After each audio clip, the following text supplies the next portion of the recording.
हम hip replacement में किस तरह का इम्प्लांट इस्तेमाल करते हैं, that will decide the future of the implant and future of the patient. Patient को क्या दिक्कत आएंगी, कितने दिन में आएंगी, इम्प्लांट कितने दिन चलेगा और उसको अगली सर्जरी कब करानी पड़ेगी, it will all depend on the type of implant and type of surgery.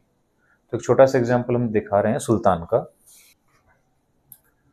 सुल्तान हमारे पास आए हैं आसाम से और ये देखेंगे 2008 का एक्सरे है, यानी कि अब से 17 साल पहले का एक्सरे है।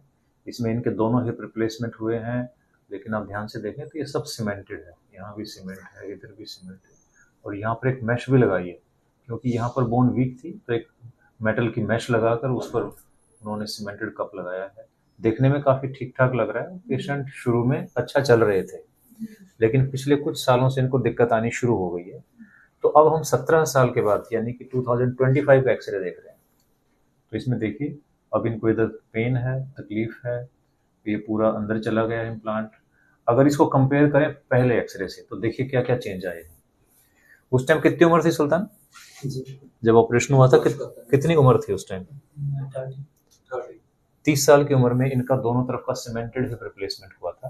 तो इसमें आप देखिए जो लाइन है, ये लाइन बिल्कुल सही दिख रही है और हमेशा इम्प्लांट इससे बाहर ही होना चाहिए, इसके अंदर नहीं होना चाहिए। यहाँ पर ये लाइन है, थोड़ा सा सीमेंट क्रॉस हुई है but it is still okay. और पेल्विस और ट्रोकेंटर के बीच में डिस्टेंस है, ये आप देख सकते हैं।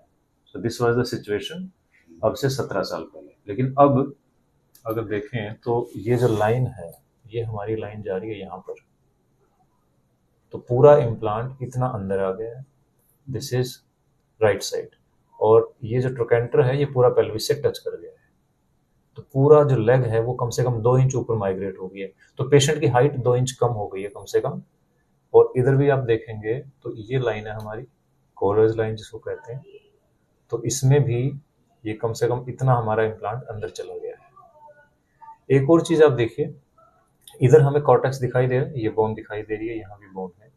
यहाँ पर लैटरल कॉर्टेक्स तो है पर यहाँ के बाद बोन गायब है, यहाँ कोई बोन नहीं है, इतनी बोन बिल्कुल गायब हो चुकी है। यानी कि अब ये इम्प्लांट सिर्फ इतनी बोन के ऊपर टिका हुआ है, बिल्कुल लूज है। और जब हमने देखा तो इसमें इन्फेक्शन भी था। और ये मैश है, ये आप ध्यान से देखिए, ये इन्होंने मैश लगा रखी है कप को रोकने के लिए, लेकिन कप यहाँ से माइग्रेट होकर यहाँ चला गया है, बोथ साइड्स। यहाँ से कप इतनी ऊपर चला गया है, तो पूरा इम्प्लांट ही ऊपर चला गया है और ये जो ट्रोकेंटर है पूरा पेल्विस से टच कर रहा है। तो ये चीजें नहीं होती अगर ये नॉन सीमेंटेड होता है, क्योंकि सीमेंट जब एक बार लग जाती है तो वहाँ बोन ग्रो नहीं करती है, फिर वो अपने दम पे ही टिका है जब तक टिका हुआ है। जिस दिन वो लूज होना शुरू होगा तो पूरा हिल जाएगा, जैसा अब हुआ है।